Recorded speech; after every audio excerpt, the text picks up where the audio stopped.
rb&hArts.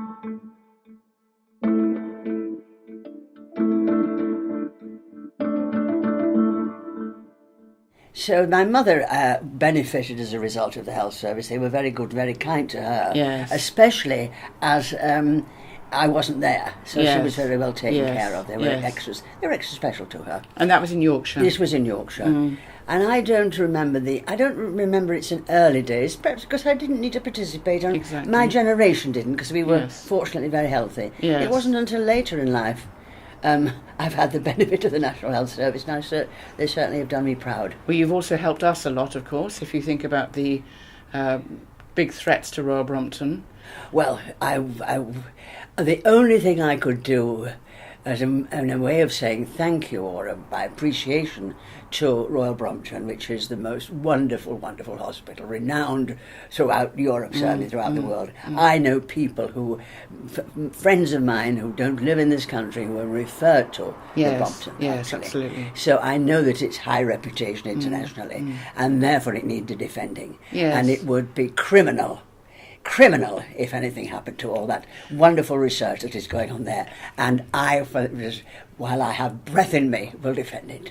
You've done an awful lot. When you say you haven't done much, you've done an awful lot. That amazing debate in the House of Lords was wonderful, and it brought out the best in a lot of people we didn't know supported us. I know. Well, they're all there actually, and they just need a little bit of rallying. And it was an excellent debate. I was very pleased of it, and the people who came in on it. Wonderful. It was a very powerful debate. But then, of course, we had the march, and you were the absolute star in the march. Well, that was... I feel sometimes I'm the best customer for Royal Brompton, because I've been in and out of it so many times in recent years. And that was after I'd had an implant in the aorta valve. And I was released from hospital about 2 or 3 days before, and the wonderful consultants who were all very friendly said, "Well, Betty, you don't do the march, but you can be there and set it off if you." So, as you know, I was there and full of enthusiasm and spirit, and set off that great march. But wasn't it wonderful? Because I met families and with kids. And the Brompton had saved those children's lives because of the work they'd done, because of the research, because of the knowledge that there is there. And little boys and girls would come up to me. I could weep now at the thought of it. I'm so emotional about it. It was quite wonderful. It was amazing. Amazing. And they were all there. All the families had come. Oh gosh, that really from miles was something. away. Oh, absolutely. They came from all over. Yeah.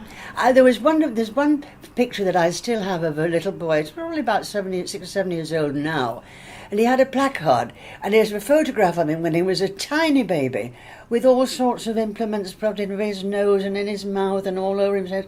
And I was born like this. And just look at me now. And he was there, full of beans. That's Joshua Newman. Is that right? His mother sends me pictures every month. His first day at school, his days on holiday. Isn't that wonderful? She is wonderful. Well, you see, these are the people who appreciate it, aren't they? But this is the way they say thank you. But do you remember when you said all those with me, say aye? And the noise was tremendous. I said, come on, the Secretary of State can't hear you, let's do it again. It was wonderful, yeah. And because we had you, Greg Hans felt he couldn't be left behind, so he came along. Yes, that's we had right. some good people there. We had 2,000 people. Well, and anytime you run in to do another rally, call on me. Well, absolutely. Royal Brompton never feels it's quite out of the woods yet. No. But tell me a little bit more about the contrast. We touched on it before when we had home visits and we had GP appointments. And although the NHS is wonderful, there are things that we miss now, don't we? Well, I think what we miss actually is GPs who did a different type of work when I was younger.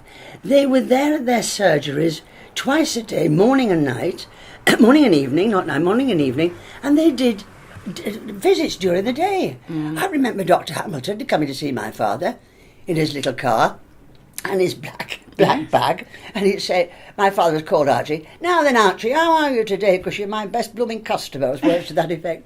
And this is what GPs did. They didn't immediately send you to the hospital.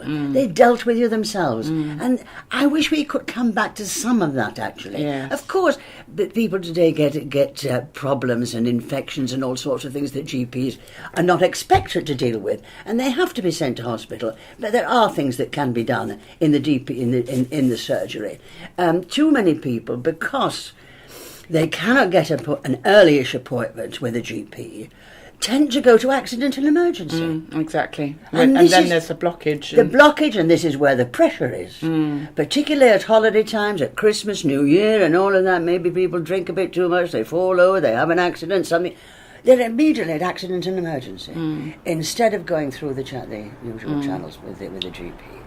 And that has got to be changed, there's no doubt about it.